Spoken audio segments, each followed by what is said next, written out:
నమస్తే, నేను మధు. అమరావతి నిర్మాణ విషయంలో జగన్మోహన్ రెడ్డి ఒక కొత్త స్ట్రాటజీని ఇంప్లిమెంట్ చేస్తున్నట్టు తెలుస్తోంది. అయితే ఈ వ్యవహారం అంతట్లో కూడా రిషికొండ వ్యవహారం అయితే ఎక్కువగా వినిపిస్తుంది. అసలు ఏం జరుగుతుంది, ఇప్పుడు రిషికొండ పేరు మళ్ళీ తిరిగి ఎందుకు వచ్చింది అనే విషయం గురించి రోజు మనం తెలుసుకుందాం. ప్రస్తుతం మనతో పాటు ఉన్నారు సీనియర్ జర్నలిస్ట్ సిఎస్ రావు గారు. వారిని అడిగి మరిన్ని విషయాలను తెలుసుకుందాం. నమస్కారం సార్. నమస్తే సార్, కథంతా చూస్తుంటే జగన్మోహన్ రెడ్డి గారు మళ్ళీ అమరావతి గురించి ఏదో కొత్త స్ట్రాటజీ స్టార్ట్ చేసినట్టు తెలుస్తుంది. ఈ వ్యవహారంలో రిషికొండ అంశం కూడా ప్రస్తావించినట్టు తెలుస్తుంది. అసలు ఏం జరిగింది సార్?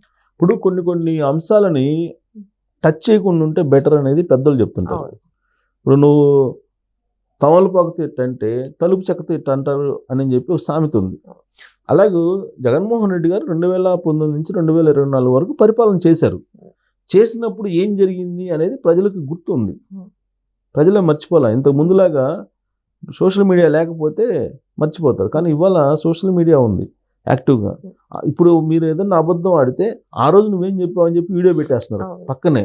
సో కాబట్టి ఇంతకు ముందులాగా ఇప్పుడు మాట్లాడతానంటే కుదరదు. ఫస్ట్ ఆఫ్ ఆల్ ఇది జగన్మోహన్ రెడ్డి గారు తెలుసుకుంటే మంచిది ఆయన రాజకీయ భవిష్యత్తు కోసం. సరే, మనం సలహా చెప్పే అంతటి వాళ్ళం అని అంటే అది ఆయన ఇష్టం. మన బాధ్యత కాబట్టి మనం చెప్పాలి. మనం ఎందుకంటే ఒక జర్నలిస్ట్గా ఎవరైనా సరే రాజకీయ పార్టీలు అనేక రావాలని కోరుకోవాలి.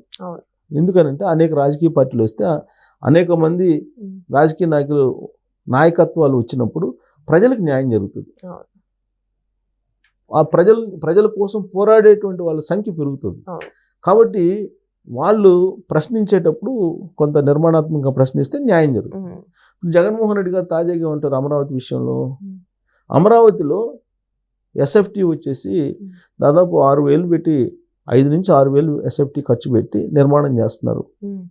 అది అసలు ఎందుకు అవుతుంది? అంత పెద్ద ఎత్తున అవినీతి పాల్పడుతున్నారు అక్కడ అమరావతిలో చంద్రబాబు నాయుడు గారు అని చెప్పి జగన్మోహన్ రెడ్డి గారు ఆరోపిస్తున్నారు. మరి దాంట్లో నిజం ఉందా అబద్ధం ఉందా అనేది ఖచ్చితంగా అవతల వాళ్ళు చెప్తారుగా. 2014 నుంచి 2019 వరకు చంద్రబాబు నాయుడు గారు ముఖ్యమంత్రిగా ఉన్నారు. 2016లో అమరావతి రాజధానికి సంబంధించిన ఫైనలైజ్ అయింది. ఆ రోజున సింగపూర్ కన్సార్టియం తోటి వాళ్ళు కొన్ని ఒప్పందాలు కుదుర్చుకున్నారు. అప్పుడు సుమారుగా నాకు గుర్తున్నంత వరకు 4,500 ఎస్ఎఫ్టీకి ఈ మొత్తం నిర్మాణాలు అయిపోయేలాగా ప్లాన్ చేశారు. ఇప్పుడు 2026లోకి వచ్చాం. మరి 2024లో కుదుర్చుకున్న 2016లో కుదుర్చుకున్న ఒప్పందం ప్రకారం 2026లో అవుతుందా నిర్మాణం? సాధ్యం కాదు కదా. ఈవెన్ ప్రైవేట్ కంపెనీలు అయినా సరే ఇప్పుడు మనకి వెంచర్స్ చేస్తుంటారు, హైరైజ్ వెంచర్లు, లేదంటే స్టాండ్ అలోను, లేకపోతే గేటెడ్ కమ్యూనిటీల్లో 2016లో ఉన్నటువంటి రేటు ఇవాళ ఉందా? లేదు కదా, డబుల్గా ఉంది పైగా. ఇప్పుడు ఆ రోజు మరి 4,500 సుమారుగా ఒప్పందం కుదుర్చుకుంటే ఇవాళ అది 5,500, 6,000 అయ్యింది అక్కడ. అది ఎక్కువ. ఈ 4,500, 6,500 మధ్యలో ఉండే గ్యాప్ ఏదైతే ఉందో ఈ గ్యాప్ అమౌంట్ కొన్ని కోట్ల రూపాయలు చంద్రబాబు నాయుడు గారు బినామీలు దోచేస్తున్నారు అనేది ఆయన చేస్తున్నటువంటి ప్రచారం.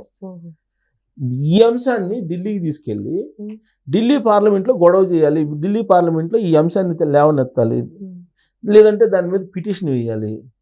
కోర్టులు కనుక పిటిషన్ వేస్తే కోర్టులు ఏదైనా స్టే ఆర్డర్ ఇచ్చేస్తే అమరావతి నిర్మాణం ఆగిపోతుంది అనేటువంటిది ఒక ఆలోచన బహుశా ఉండి ఉండొచ్చు జగన్మోహన్ రెడ్డి గారికి. ఎందుకనంటే జగన్మోహన్ రెడ్డి గారు రీసెంట్గా ఉన్నారు, అమరావతి అనేది అక్కడ కరెక్ట్ కాదు. ఎందుకంటే విజయవాడ గుంటూరు మధ్యలో ఉండాలి, ఇది ఎక్కడో 40 కిలోమీటర్ల దూరంలో ఉంది కాబట్టి అది కరెక్ట్ కాదు. పైగా ఈ నది ఒడ్డున ఉంది, నది ఒడ్డున అనేది కరెక్ట్ కాదు. ఇలాంటివన్నీ చెప్తున్నారు ఆయన. అంటే ఓవరాల్గా ఏంటంటే అమరావతిని ఆయన వ్యతిరేకిస్తున్నాడు. ఆ తర్వాత రాజకీయంగా జరుగుతున్నటువంటి నష్టం గమనించారు ఆయన. మొన్న నది ఒడ్డున అసలు రాజధాని ఉండకూడదు ఇవన్నీ మాట్లాడిన తర్వాత దాన్ని కప్పిపుచ్చుకునేందుకు మళ్ళీ వెంటనే పేరు నాని గారు, గుడివాడ అమర్నాథ్ గారు, లేదంటే సజ్జల రామకృష్ణారెడ్డి గారు వీళ్ళందరూ వచ్చారు. వాళ్ళు లేదు అమరావతికి వ్యతిరేకం కాదు జగన్మోహన్ రెడ్డి గారు, కేవలం మధ్యలో గుంటూరు విజయవాడ మధ్యలో పెట్టలేదని అడిగారు తప్పితే అమరావతికి వ్యతిరేకం కాదు అని చెప్పేసి మళ్ళీ ఏదో కవర్ చేసుకునే ప్రయత్నం చేశారు. అది అయిపోయింది. ఇప్పుడు తాజాగా ఏంటి, అక్కడ నిర్మాణంలో అవినీతి జరుగుతుంది పెద్ద ఎత్తున అనేది మొదలుపెట్టారు. అంటే ఏదో ఒక కాజు తోటి ఢిల్లీలో అటు న్యాయస్థానాల్లో పిటిషన్ వేసో, లేదంటే పార్లమెంట్లో రచ్చ చేసో దాన్ని ఎట్టో కట్ట ఆఫ్ చేయాలి. ఇది కాన్సెప్ట్ అనేది ఇప్పుడు తెలుగుదేశం పార్టీ వాళ్ళు చెప్తారు. అందుకే ఆయన ఈ విధంగా చేస్తున్నారు. అదే జగన్మోహన్ రెడ్డి గారు అధికారంలో ఉన్నప్పుడు 2019 నుంచి 2024 మధ్యలో అధికారంలో ఉన్నప్పుడు రిషికొండ నిర్మించారు. అవును. మరి రిషికొండని 550 కోట్లతో నిర్మించారు కదా, అప్పుడు ఎస్ఎఫ్టీకి ఎంత ఖర్చు పెట్టారని లెక్కలు తెస్తున్నారు బయటికి. సుమారుగా 15,000 ఎస్ఎఫ్టీ ఖర్చు పెట్టారు ఆయన. ఇది 6,000 ఎస్ఎఫ్టీ. 15,000 ఎక్కడ, 6,000 ఎక్కడ? ఆయన గోతిని ఆయనే తవ్వుకుంటున్నారు సార్. అక్కడ ఇప్పుడు అది తెలుగుదేశం పార్టీ వాళ్ళు బయటకు వచ్చేసి వాళ్ళు అంటుంది ఏంది, రిషికొండను 15,000 ఎస్ఎఫ్టీ లెక్కన మీరు కొన్నారు, ఆడ కట్టించారు కదా, నిర్మాణం చేశారు కదా, అది కూడా అనధికార నిర్మాణం, దానికి కనీసం గ్రీన్ ట్రిబ్యునల్ అనుమతి కూడా లేదు, దాన్ని డీవియేషన్స్ చేశారు నిర్మాణంలో కూడా. ఇన్ని చేసి మీరు 15 ఎస్ఎఫ్టీ 15,000 రూపాయలకి చేశారు కదా, దాంట్లో సగమే కదా దీనికి పడుతుంది. మీరు ఎలా అంటారు అమరావతి నిర్మాణంలో కుంభకోణం జరుగుతుంది, అవినీతి జరుగుతుందని మీరు ఎలా అంటారు అని చెప్పి ఇప్పుడు తెలుగుదేశం వాళ్ళు నిలదీస్తున్నారు. మరి అది నిజమే కదా, కమోడే 12 లక్షలు 16 లక్షలు పెట్టి కట్టారు అక్కడ. విలాసవంతమైన పనం ఎందుకు అని అంటే టూరిజం కోసం అన్నారు ఫస్ట్. ఆ తర్వాత ఏమన్నారు, టూరిజం కాదు, జగన్మోహన్ రెడ్డి గారు రెండోసారి ముఖ్యమంత్రి అయితే వైజాగ్ నుంచి పరిపాలించడానికి అని చెప్పేసి లీకులు ఇవ్వటం మొదలుపెట్టారు, అఫీషియల్గా చెప్పకుండా. ఎందుకంటే అఫీషియల్గా చెప్తే మళ్ళీ కోర్టు ధిక్కరణ అవుతుంది, అందుకని చెప్పి ఆ విధంగా చెప్పుకుంటూ వచ్చారు వాళ్ళు. కొన్ని రోజులు ఏమన్నారు, అది నిర్మాణం పూర్తి అయిన తర్వాత చెప్తామని అన్నారు. సరే 2024 ఎన్నికల్లో ఓడిపోయారు. ఓడిపోయిన సందర్భంగా మీరు ఎందుకు కట్టారని అంటే, మేము రాష్ట్రపతి వచ్చినప్పుడు ప్రధానమంత్రి వచ్చినప్పుడు విడిది ఉండటానికి మేము కట్టామని చెప్పి చెప్పడం మొదలుపెట్టారు. అంటే ఎందుకు కట్టామో కూడా స్పష్టంగా చెప్పలేనటువంటి పరిస్థితుల్లో ఉన్నారు 2024 వరకు కూడా. ఇప్పుడేమో రాష్ట్రపతిను మరి ప్రధానమంత్రి వస్తే విడిది చేయడానికి అని చెప్పి ఇప్పుడు చెబుతున్నారు.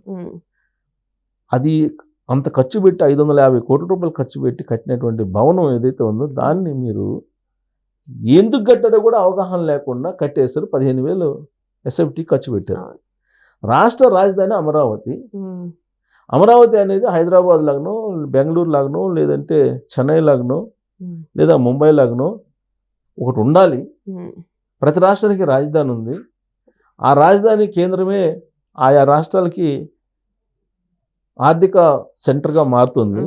కాబట్టి ఆంధ్రప్రదేశ్కి రాజధాని లేదు, రాజధాని నిర్మాణం జరగాలని చెప్పేసి చంద్రబాబు నాయుడు గారు వరల్డ్ బ్యాంక్ నుంచి ఫండ్స్, లేదంటే ఏషియన్ డెవలప్మెంట్ బ్యాంక్ నుంచి ఫండ్స్, కేంద్ర ప్రభుత్వం నుంచి వచ్చేటువంటి నిధులు రకరకాలుగా తంటాలు పడుతూ ఆయన ఐఏఎస్ క్వార్టర్స్, ఐపీఎస్ క్వార్టర్స్, హైకోర్టులు, అసెంబ్లీ, సెక్రటరియట్ ఇవన్నీ కడుతూ ఉంటే వాటిని ఆపేసేయాలి. ఇప్పుడు ఇమీడియట్గా ఆపేసేయాలి, అర్ధాంతరంగా దాన్ని ఆపేసేయాలి. దీన్ని ఆపాలంటే ఏం చేయాలి అంటే కుంభకోణం అనేది బయటకు తీసుకొస్తున్నారు. రీసెంట్ వరకు ఏంటి, 2019 నుంచి 2024 వరకు ఏం చేశారు అమరావతిని, అదొక ఎడారి, శ్మశానం, అక్కడ కమరావతి, అక్కడ పునాదులు నిలబడు, కట్టినా కానీ మునిగిపోతుంది, ఆంధ్రప్రదేశ్కి అంత ఫైనాన్షియల్ స్ట్రెంత్ లేదు, అమరావతి నిర్మాణం చేయాలంటే 2 లక్షల కోట్లు అవుతుంది, ఇవన్నీ చెప్పుకుంటూ వచ్చారు. 3 రాజధానులని నెట్టుకుంటూ వచ్చారు 24 దాకా. ఇప్పుడేమో రాజధాని కట్టాలంటేనేమో ఇప్పుడు దాని కుంభకోణం జరుగుతుందని చెప్పి కొత్త స్లోగన్ మొదలుపెట్టారు. మరి రిషికొండలకు సంబంధించిన దాన్ని లెక్కేస్తే మరి ఎస్ఎఫ్టీ ఇది ఎంతకు అవుతుంది, అది ఎంతకు అవుతుంది, దీనికి సమాధానం చెప్పాలి కదా. అందుకే జగన్మోహన్ రెడ్డి గారు ఏదన్నా మాట్లాడేటప్పుడు తాము ఏం చేసాము 2019 నుంచి 2024 వరకు మనం హయాంలో ఎంత ఎస్ఎఫ్టీ మనం ఇచ్చాము, ఇవన్నీ క్యాలిక్యులేట్ చేసుకుని చెప్తే బాగుంటుంది. అవన్నీ లేకుండా డైరెక్ట్గా వస్తారు, ప్రెస్ మీట్ పెడతారు, మాట్లాడతారు, వెళ్ళిపోతారు. వెళ్ళిపోయిన తర్వాత ఇదిగో తలుపు చెక్కతోటి దాన్ని ఇందా చెప్పిన తమలపాకుతో అంటే తలుపు చెక్కతో ఇట్టన్నా ఆయన చేసినవి అన్నీ బయటకు వస్తాయి, ఖచ్చితంగా బయటకు వస్తాయి కదా. సో రీసెంట్గా ఆయన మొన్న కూడా ఏదో ఒక స్టేట్మెంట్ ఇచ్చారు, అది కూడా బూమరాంగ్ అయింది.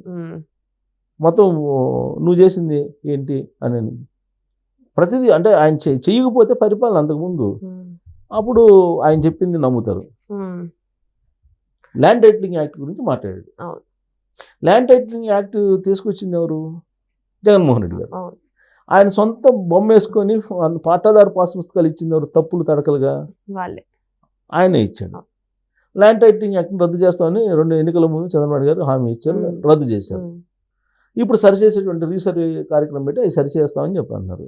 ప్రెస్ మీట్ పెట్టి ఆయన ఏం చెప్తారు, నేనే ల్యాండ్ టైటిలింగ్ యాక్ట్ తీసుకొచ్చాను, నేనే రీసర్వే చేశాను, రీసర్వే చేసినందుకు కారణంగా కేంద్ర ప్రభుత్వం నుంచి ఫండ్స్ వచ్చినాయి మనకి, ఆ క్రెడిట్ అంతా నాకే దక్కాలి అని అంటాడు. ఏం క్రెడిట్ దక్కాలి, అసలు ఓడిపోవడానికి కారణమే ప్రధాన కారణం అది. ఆయన ఓడిపోవడానికి ప్రధానమైనటువంటి కారణాల్లో అవును. ఒక 7-8 తీసుకుంటే ఫస్ట్ కారణం ల్యాండ్ టైటిలింగ్ యాక్ట్. ఆయన లాస్ట్కి ఈ సరిహద్దు రాళ్ల మీద కూడా ఆయన బొమ్మ వేసుకున్నాడు. అవును. అదే కదా ప్రజలు వ్యతిరేకించింది. సౌదీ రాజు సౌదీలో ఉంటుంది, సౌదీలో ఇవాళ కూడా రాజుల పరిపాలన ఉంది. సౌదీ రాజు వేసుకున్నట్టు అక్కడ సౌదీలో ఏమవుతుంది, పాస్పోర్ట్ మీద కూడా సౌదీ రాజు ఫోటో ఉంటుంది. అక్కడ చెల్లుతుంది. మనం రాచరికంలో లేం కదా, ప్రజాస్వామ్యంలో ఉన్నాం. ఇప్పుడు నీ బొమ్మ వేసేసి ఇష్యూ చేసి పట్టాదారు పాస్ పుస్తకాలు తన బొమ్మతోటి సరిహద్దు రాళ్ళు వేసి నేను కరెక్ట్గా చేశాను అని అంటాడు. ఇప్పుడు కూడా తప్పు జరిగింది, దాన్ని సరి చేసుకునే ప్రయత్నం చేస్తామని చెప్తే ప్రజలు యాక్సెప్ట్ చేస్తారు. ఇప్పుడు జగన్మోహన్ రెడ్డి గారు చేసిన తప్పులు మేము సరిదిద్దామని చెప్పి తెలుగుదేశం పార్టీ సరిదిద్దే ప్రయత్నం చేస్తుంది. ఈ గవర్నమెంట్ కూడా సరి చేయట్లేదు. 190 మంది ఇవాళ కూడా రెవెన్యూ సమస్యలతో బాధపడుతున్నారు. ఇది వాస్తవం. ఆ తప్పు చేసింది ఎవరు? అసలు జగన్మోహన్ రెడ్డి గారు చేశారు.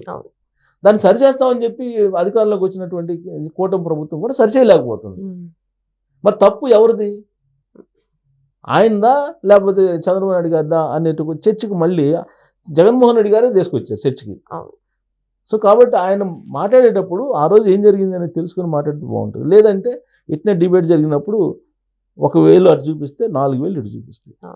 ఇది ఆయనకే నష్టం. సో ఏదేమైనా సరే జగన్మోహన్ రెడ్డి గారు చేసినటువంటి కొన్ని వ్యాఖ్యలు మాత్రం కీలకంగా మారుతున్నాయి. ఆయన మాటలు తిరిగి ఆయనకే కత్తులా గుచ్చుకుంటున్నట్టు తెలుస్తుంది. మరి వెయిట్ చేసి చూద్దాం దీని గురించి ఎటువంటి ఆన్సర్ వస్తుందో ఏంటి అనేది కూడా. Thank you so much. Thank you.